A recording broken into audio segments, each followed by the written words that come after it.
You have to be willing to let it all go. You can't have your old life and your new life at the same time. What are things that those coming behind you should master if they want to transition into the next seat of purpose, destiny, authenticity? What should they master? What got you here won't get you there. And what worked here won't work there. Your past success is the greatest hindrance to your future success. When you're so locked into what you have and where you are, that if God's trying to push you into the next space or the next level, you're holding on to what you have because that's your security blanket, or that's what you created, that's what you imagined, that's how you thought it was going to be. Using Joseph, everywhere he wasn't the place that he saw anyway. When you're trying to figure out how you got here, how did I get here? Well, if it really wasn't what you saw yourself in, then why are you wearing it so hard? If this wasn't the end of the big idea that you were after anyway, then why are you holding on to where you are so bad? You have to be willing to let it all go. You can't have your old life and your new life at the same time.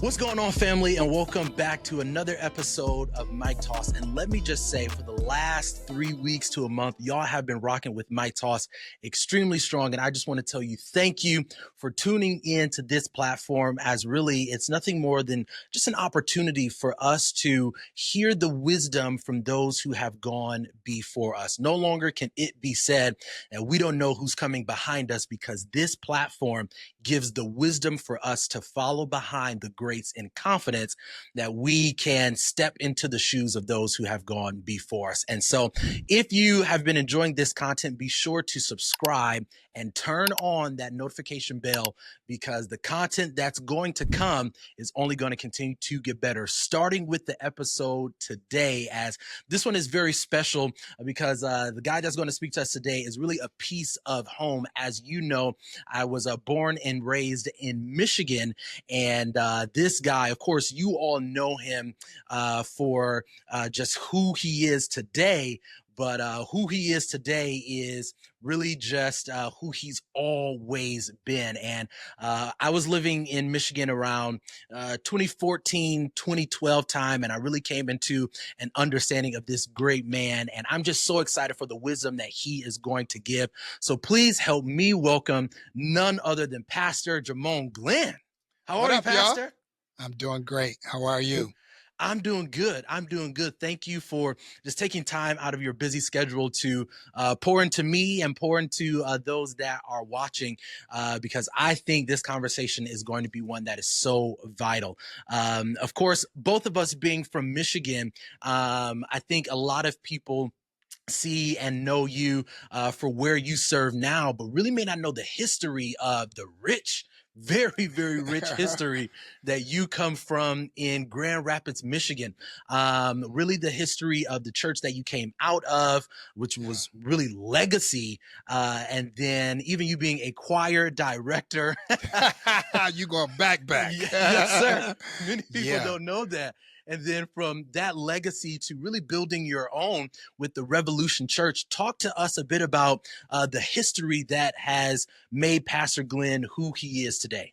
Thank you so much. It's an honor to be on your platform. What an incredible, genius idea to have a conversation that bridges the gap between one generation to the next and pass the baton. And I count it an honor and a privilege to sit in this seat and serve in this capacity, and to be someone, as I am getting older and been in ministry now for 32 years, that really want the next generation to thrive and not just survive. I am actually born and raised in the city of Chicago. And wow. That's where I was born and raised. And then at the age of 13 years old, my father said that it wasn't just a good place for me to be in that space. So he wanted to move us to Michigan. So that's how we got to Grand Rapids, Michigan. Got it. At the age of 13. So we transitioned to Michigan. And then I was introduced to a guy that used to come to our school and mentor us by the name of Bishop Rory Marshall. And actually, he was my first mentor and teacher of the gospel. I was ordained by him. I was was a youth pastor there at Nehemiah Church there. That's where the choir director came from. Yes, sir. Got saved fresh out of high school, graduating from high school, getting ready to go and follow my dreams, move to the ATL and try to go there and make it in music and in life. And then in transition of that summer, he called me. I went to church. God got a hold of my life. I was born and raised in church. So God got a hold of my life and activated my roots and my assignment. I said yes to him, accepted the call to be a youth pastor. Got touched and blessed and gave us one of the fastest growing youth ministries in the city at that time. That's how I met your former pastor, then Pastor Eric. Yes, sir. While I was a youth pastor, and started the choir director, city revivals taking place, so forth and so on. Mm-hmm. So fast forward through that relationship, I met Bishop Marvin Sapp, I met Pastor Sam, and I met Bishop William C. Abney. And so it's through Bishop Marvin Sapp that I met Bishop William C. Abney, which is the dynamic of the legacy that you're talking, where there was another introduction that was several years later. After I moved back to Chicago, then Bishop Abney asked me to come back to Grand Rapids. Exactly, to serve as his executive pastor at that season and time. So I decided to follow the call of God and to do so. And serving there was transformational, life-changing, to say the least. Both to be introduced to him through Dr. Sapp, as well as just to glean from Bishop Abney, who is, larger than life and legacy. Right. And so it's through that relationship that I met my wife, Pastor Erica Glenn, and because that is his oldest granddaughter. And I moved to Grand Rapids, started to serve as an executive pastor, and that's how I got there. Now, interestingly enough, that after my wife and I got married and he announced at our wedding, this is the next pastors and leaders of Bethel Abundant Life Center, we're sitting there like, oh, we thought we were just Mr. and Mrs. Glenn. The first time the church heard it, the city heard it, was the first time we heard it. And we My goodness. Because I really didn't move there for that assignment. God told me to go and make sure that his latter days were his best days. And that was my only assignment. I never went there to take over the church, never went there to be his successor. I just went there to serve. That was my heart. And in serving, I found a wife for life. And also then that mantle was then released over my life.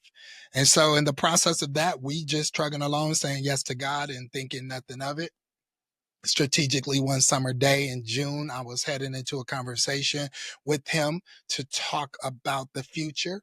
And all of this is like in my book, Mentors, to talk about the future. And as we sat down to talk about the summer plans, he just leaned over to me and said, "You know what, son, your assignment is complete. You've done great. There's nothing wrong here. Wow. This just isn't the direction that we need to go." And I was shocked, stunned, devastated. I can imagine. Shooken. I didn't even know what to do. I just looked at him like, I never asked for it. It's yours to give. You give it to who you want. And if that's what you sense and that's what you say, then I just figure out how to grapple with that. Went home to have to try to tell and convey that to my wife. And she, of course, was devastated, didn't understand. Right. When, we set up time to talk to her grandfather. I'm thinking my wife is about to leave me. We probably only married maybe 1 year at that point in time. And then, she's been raised by her grandfather, her whole life. So I'm not really certain what's happening or what's going on. So we went to talk. It was really no real rhyme or reason to why. He just felt like that's what he needed to do at the time. That's what the shift was. So what am I going to say? We submitted to the shift and the process and start trying to pray and figure out like what's next, what's going to happen. And so devastated, of course, just bought a house, just got married, all the gist, all the things, just settled into the city, finally, just did all the things. And then we were getting ready to have a church meeting where he was going to make the announcement to the entire church. What had been said privately now was going to be public. So we went to the meeting and everybody's thinking that they're coming to hear about this is the official day and he's about to release the mantle and all the things. And then he got up and was like, yeah, no, Not happening. yeah, it's not what's going to take place. Actually, my wife's first cousin and a friend of mine's, Jathan, is going to be the Yeah. successor. Yeah, and so we were like, "What?" The city was shook. The buzz went crazy. The world was like, "Oh my God!" But we just took it for what it was. We went up at the end of that meeting. He leaned over to us and he was like, "I'm so sorry, but I know you're going to be fine, and I know this is going to be okay. I just had to do what I felt like I was led to do." We were devastated. We didn't kind of know how to process that. The next day, interestingly enough, we got a call in the morning from the family because we're still family. You know what I'm saying? Right. Not church. We get a call that he's at the hospital in ICU because he had a brain aneurysm the next morning. So we're all sitting around the bed, and the family is awkward, is weird, is all the things. But he's the focus. His health, his strength is the most primary focus at that point in time. We're not fighting over no church stuff. This is family. So, of course, fast forward, it's about 6 months of healing, 6 months of him being restored as we're kind of praying, God, what is it that you want us to do? We're getting ready to move. Once again, we're like, let's go to Atlanta. She wanted to live there. I wanted to live That's there. right. We keep trying to get there. Get So back we was to like, let's Atlanta. go. Right. So we're trying to pray about that. And then we start really getting a strong sense that God wanted to do something in Grand Rapids, that he had called me back there, and that he had used that avenue, that moment as an opportunity to have me there in that capacity. And so we just fasted and prayed about like what to do. And people start responding, please stay, please don't go, please stay, whatever.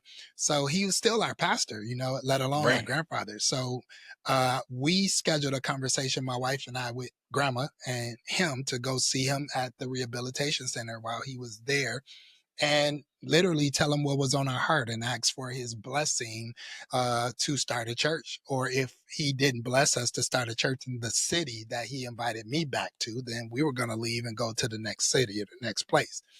And so when we walked in, he was napping. He woke up. He said, "Yes, son."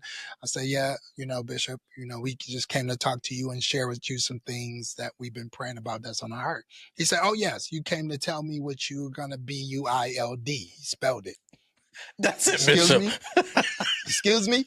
Yes, you came to tell me what you're going to BUILD.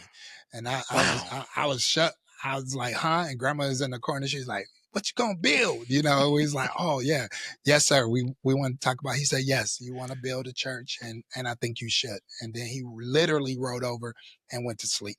And so grandma just Wow. said, "You heard what he said. Now get to work." And my wife and I, we're just in tears because we really was like, "God, you got to talk to our leader." You know what I'm saying? Like, we're not gonna, even though this was a uncomfortable situation, we're not gonna go rogue. We can't start a church out of resentment. We can't start a church out of that. We have to start it in the right spirit. And so we're still submitted to him. He's still a leader. Talk to him since you're talking to us. And so God talked to Man. him and then he talked to us. He released us, blessed us. We got to work, start talking to people that was interested, start doing Bible studies, not Bible studies, but discipleship, because I didn't make it public. I kept it very quiet, very public, and just training, development, discipleship, laying a foundation. And that's when God gave us the name to start a revolution, because I was wrestling God. I don't want to start another church. He said, "Great. Right. I don't want you to start another church. I want you to start a revolution." Oh man, that's good. And yeah, and I was like, all right. So that's how we got there. And then we got ready to be launched, our launch night, our donation night. Bishop, the whole city is there, everybody's there. Bishop came right in, on the wheelchair, and lay hands on us in front of the entire city, to let everybody know that in spite of what you heard or what you felt, the blessing is here, the favor that goes along with that. And I learned very early in there that God decides mantles, right? So a man can Mm. determine where ministry goes, but God determines mantles.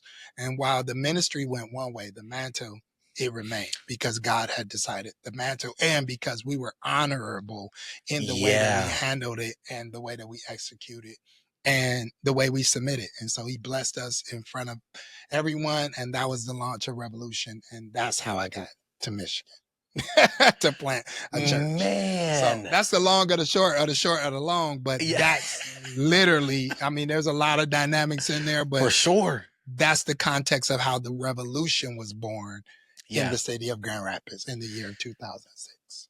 Man, that is, first of all, there are even things that I learned that really just blows my mind in what you're doing today, because it really sounds like transition, dying to yourself, what you want, has really been something that you've been walking in.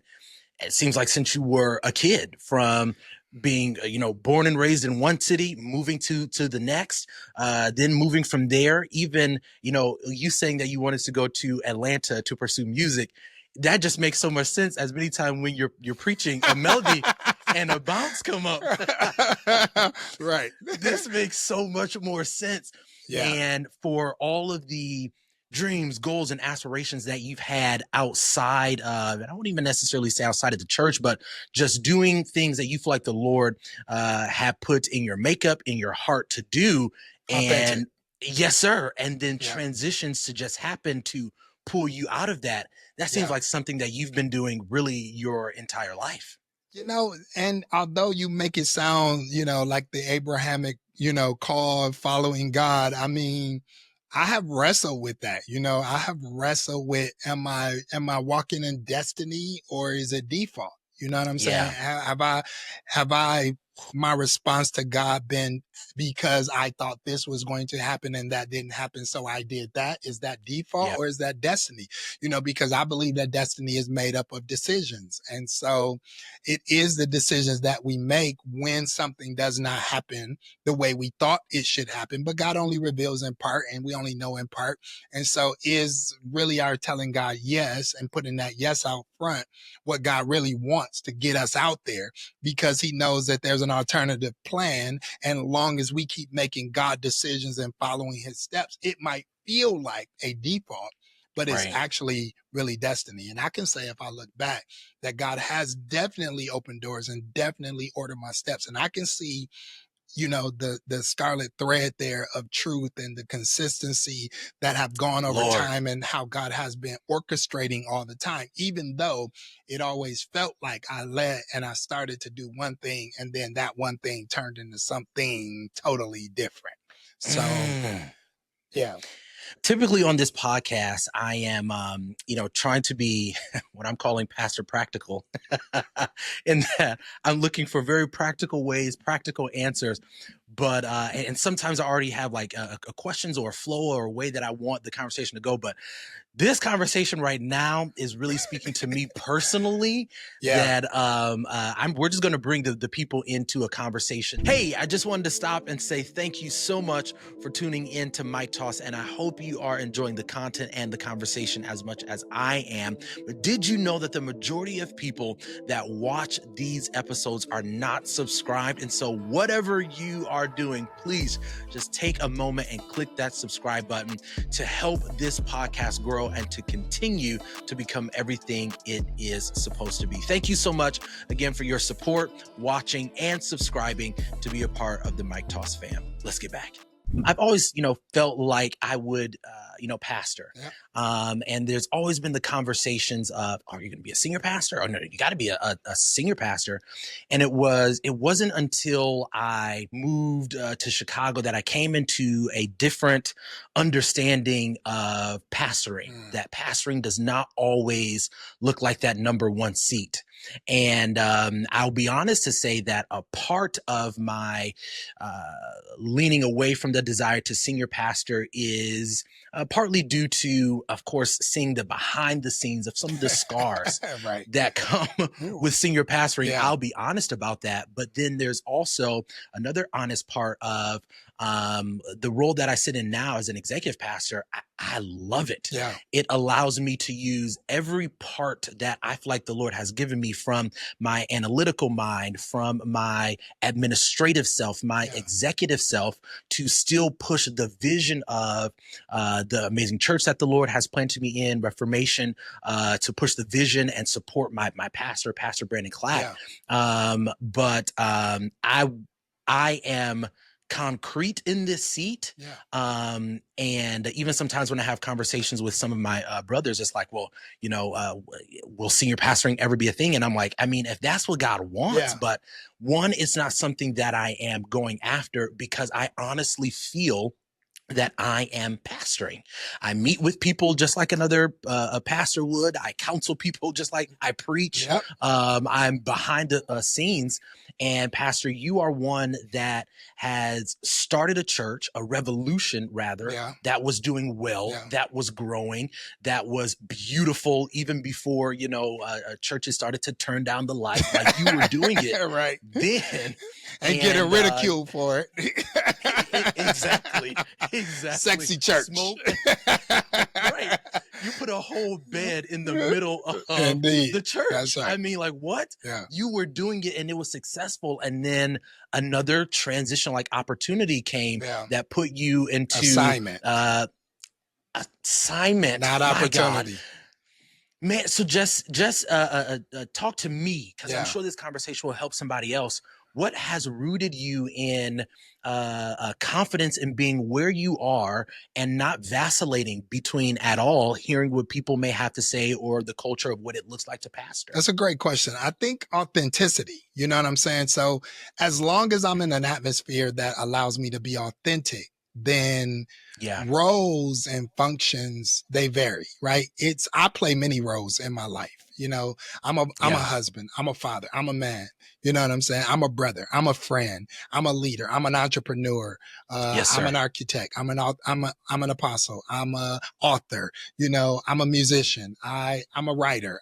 You understand what I'm saying? These titles are just ways for people to understand your function in a particular time.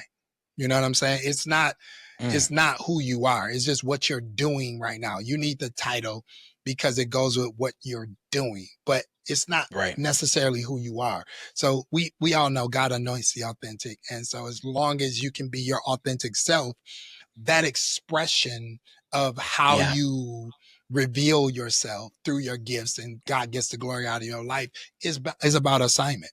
And I think people put too much on the title and less on being true to your identity, right? So if I know truthfully who I am, I could play any role. You know what I'm saying? Like I can play any role to add value, long as playing that role does not diminish my identity, not my title.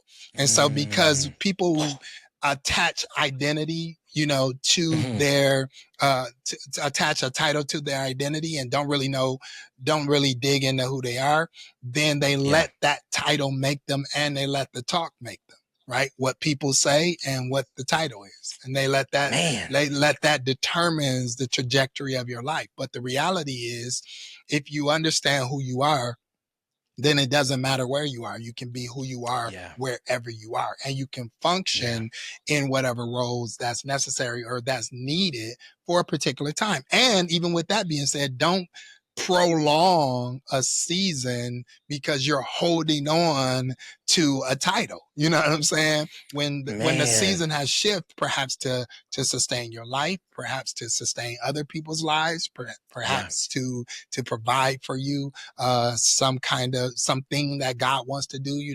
What he say to Esther, who knows that if God wouldn't have called you for such a time as this. I mean, I wrote the book, Take Your Seat, that really, as I study Joseph, his story parallels with this truth and my own truth and so many other people. Joseph has a dream.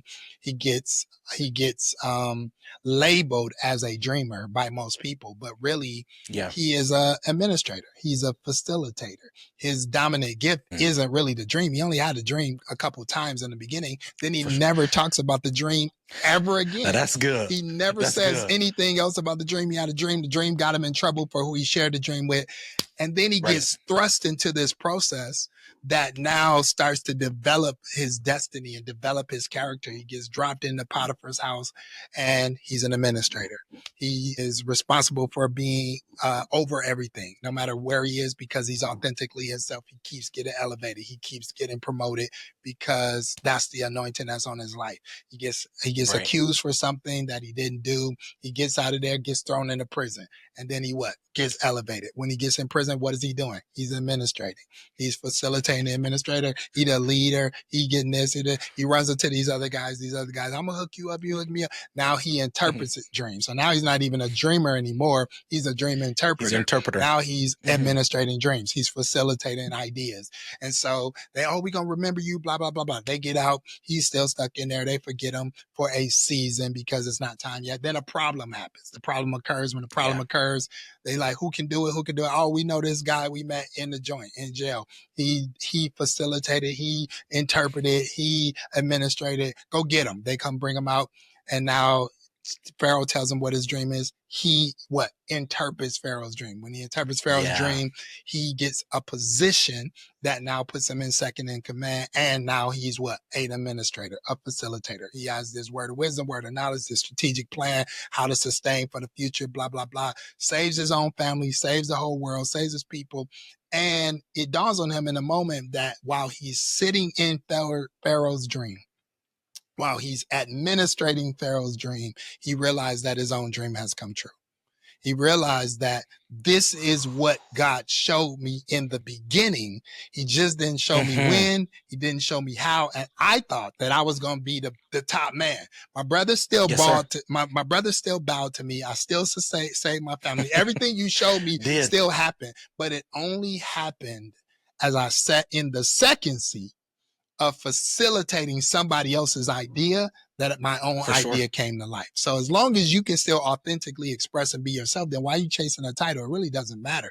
If what God showed you is still happening in your dream, it's inception. We all are a dream inside of a dream. We all are living in somebody else's idea, making their thing happen while your own thing's happening, while somebody else's thing is happening, because purpose is interdependent. It's not independent. So therefore, because it's interdependent, the question really is, who am I assigned to and who am I connected to? Right? And what's the assignment? And so if I can find the person that I'm assigned to with the bigger idea or the same idea or a piece of the idea that I had, then if I get to express that and administrate and facilitate that idea in the context of another person's idea, we're all living in somebody else's idea anyway. So just let me do my role and my part for my time. So I make my mark. So if I get to stay here and this is my seat, then hey, I didn't lose because this is my seat. If God elevates me and moves me to another seat, I made the impact that I'm supposed to make in this seat. Joseph fulfilled that seat. He created legacy. All the things happened. Then that Pharaoh died. Another one came that didn't know him. His season was up. His time was up. But he shifted the trajectory of his family, broke generational curses, created a strategic plan for sustaining an entire nation. The whole world came looking for him. He was on a platform that he could never be seen had he been trying to chase his own thing. And all of this happened because he was willing to administrate somebody else's dream. Man, is that too much? No, that was. That's all in my book. Take Your Seat. It literally is in the book. Take Your Seat, because everybody is chasing the seat, but you just if you know who you are, every seat you sit in becomes your throne. On this podcast, because there are a variation of people that watch, I always want to take, again, the wisdom that someone who has clearly, as you can see, lived this out, taking those principles, but not only applying it to solely the church.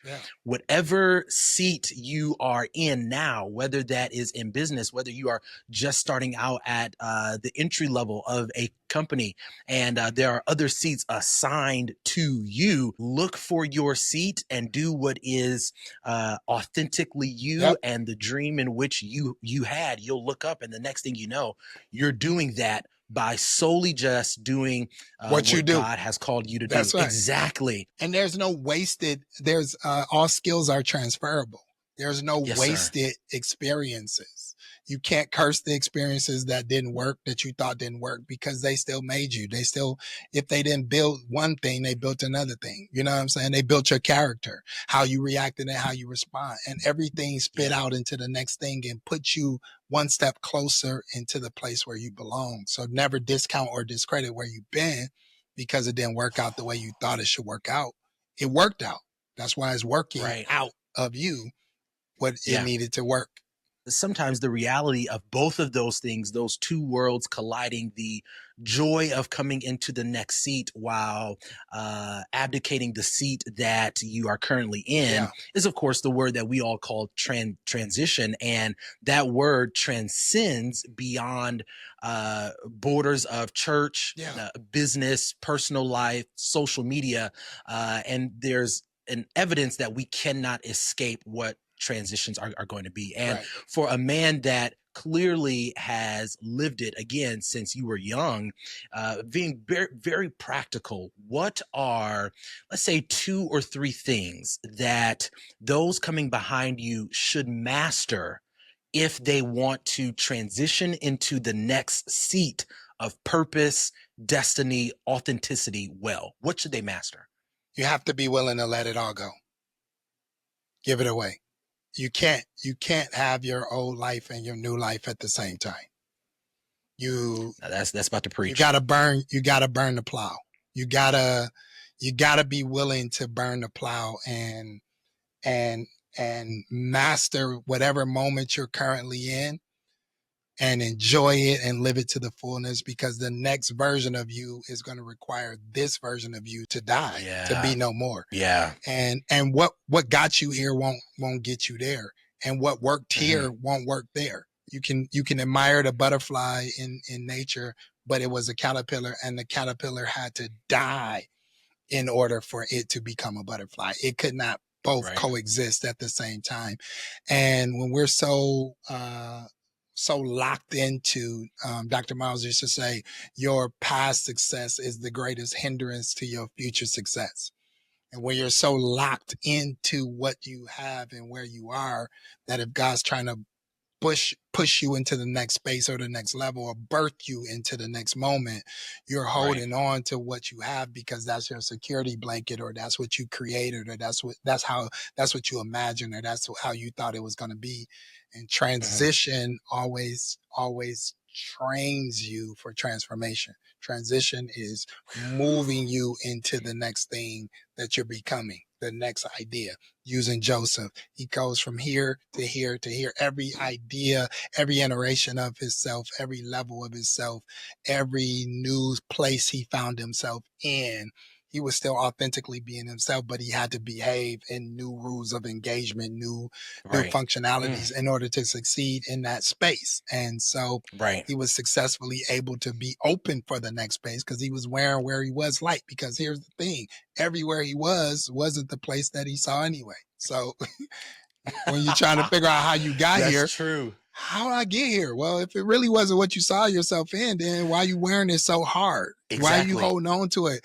If this wasn't the end of the big idea that you were after anyway, then why are you holding on to where you are so bad? Just wear it light, experience it, let it go and grow and go. That's all we got. Wear it light. Oh yeah. That's definitely going to be my transitional phrase. As of course, again, transitions are inevitable. And again, for those who are watching from Reformation Memphis, I'm not going anywhere. Praise God. I'm not going anywhere, but in whatever transitions look like. The time that I have a kid, I'm transitioning from being a married couple with no kid to a father and a whole family. There's a transitional period there. And what that looks like is I got to wear it light. That's right. I can't not wear or mourn or be sad about the fact that, man, I may not be able to just stay up and play the game all night the way that I used to, or we may not be able to just leave and hop on a flight because we have a 2-month-old. I have to wear the way I was light to fully embrace the new the new seat that I'm coming in. Yeah, like be present where you are. Like don't, and you say you're not going anywhere because you have no plans to go anywhere, but you don't know that you're not going anywhere. You are committed. You are locked in. You are loyal. You are focused. And you serving with your pastor. You love him. He loves you. He sees you. He knows who you are. He knows what's inside. It wasn't his plan to journey the way he journeyed, but he has journeyed the way he's journeyed because he's open to how God is leading him and how God wants to move, even when it's not the way you thought that it would be moving. And so, every season and every space and every seat, just be present, just enjoy it. You got a 2-year-old, man, that's going to go fast. You know what I'm saying? My youngest is 15 now. My oldest is 24. It goes quick. So embrace it for what it is, because there's things you can do in the family dynamic right now that you won't be able to do in 5 years. There's things in 5 years you won't be able to do in 10 years. So don't have destination addiction, that you're so addicted to where you're going that you're not present where you are, that you're not here in this moment, activating and actualizing everything that's this moment is about. What is it supposed to teach me?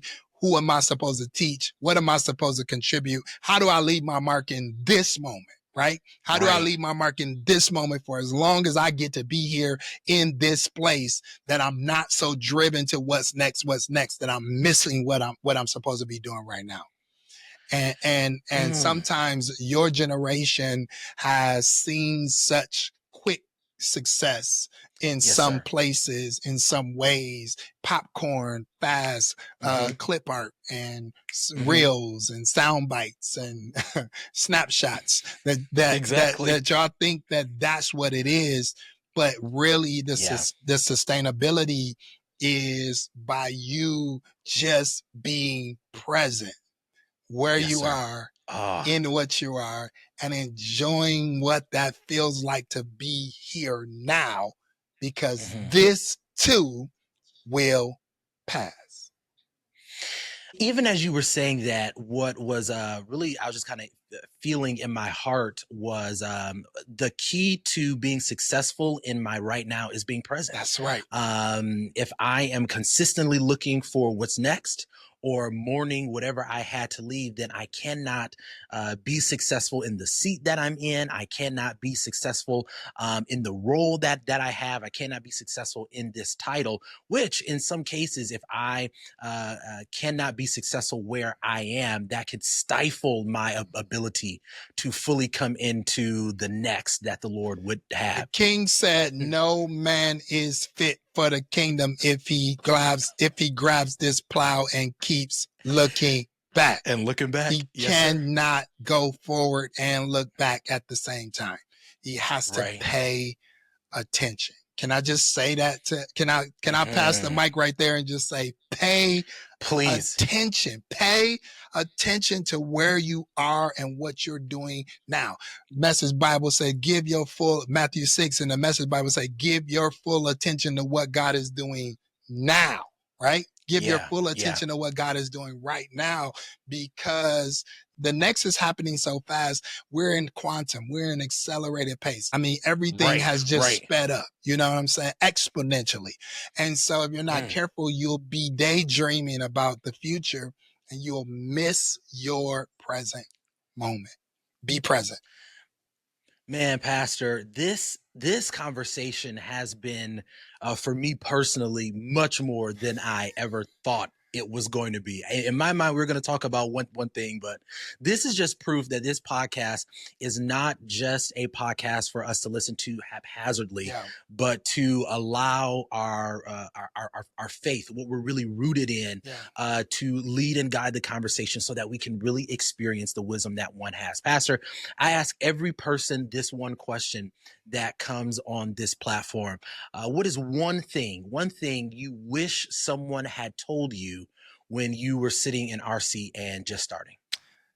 I had some great teachers. I won't say one thing I wish someone had told me, because all of my teachers, I am my teachers. When you hear me, you hear my teachers. You hear all of my experiences. I've discounted and disconnected or discredited none of them.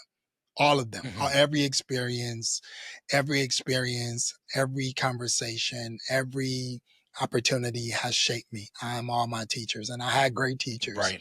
And so I always try to be who I wish I had, but I had some great people. I would just say to you and to everybody, I would just give you the priority of Jesus. Seek ye first the kingdom of God, his righteousness, his way of doing things. And all these things will be added to you. Yes, sir. The only thing you need to be chasing after is the kingdom of God, God's way of doing things. Just go after God, and you become a magnet for manifestation. Everything that's assigned to you will find you being your authentic self. Everything that belongs to you will find you as you are becoming who God created you to be. Yeah. Just seek ye first the kingdom, God's way of doing things, God's way of thinking, the principles of God's kingdom, and everything that belongs to you will find you. And if you do that and you keep God first, and it's not God first, my family second, my ministry third, school. No. That interpretation says God first in everything. Seek ye first the kingdom of God is God first. Make him the priority in everything. God first in family, first in ministry, first in school, first in my family. Put him first in everything, and everything else will follow suit. That would be my advice that I give everybody, not just advice that I wish I had. That's advice I got, and that's advice that I'm giving, because that's Matthew 6:33. And then all these things will be added to you. Man, I don't know what more we need to hear from this podcast, because that was absolutely amazing. Pastor, you told us about the book. Tell us how, because I'm sure there's someone that needs to continually hear your voice and follow you. Tell us how we can follow you, keep up with what you're doing next. So all things are connected to me through my name. God said he'll make your name great. I don't try to promote or make my name great. He said he'll make your name great, and he gave me an unusual name. So if you know, you know, because it's not Jerome, it's Jermone. Right? It is Jermone Glenn, and JermoneGlenn.com, Jermone Glenn on Instagram, Jermone Glenn on YouTube, Jermone Glenn on my website will take you to all the things that I'm doing, that I'm trying to contribute in life. Leadership and relationship are my two legs that I'm really called to and assigned to build right in this season. Been married for 20 years, have written over 20 books. The ones that I mentioned today were Take Your Seat and Mentors, two power pack books that will definitely contribute to your journey. The difference between where you are and where you're going is who you know and what you know. So never underestimate the content of new information to change your ideas that leads you into a new space. So JermoneGlenn.com. I'd be honored if your audience connect with me in any capacity. I'm about to experience a birthday, so I don't mind pouring into, I live to pour. I don't preach, I pour. I live to pour and to share, and to make sure that you guys are successful, and that I can be what I had and what I needed when I was your age. And so Jermone, JermoneGlenn, JermoneGlenn.com, or Jermone Glenn on your favorite platform is where you'll find me serving you to make sure that you become the best version of yourself that God created you to be. Pastor, thank you so much for coming on. Y'all go and follow this amazing man. Of course, I'm sure you already see him for the things that he's done, but keep up with him, because clearly you can see the wisdom just never stops. Again, thank y'all so much for tuning in this week for really a life-changing episode of MicToss. And oh yeah, a life-changing episode. If you have not subscribed and turn on that notification button, and until next week, don't forget to wear light. Yeah.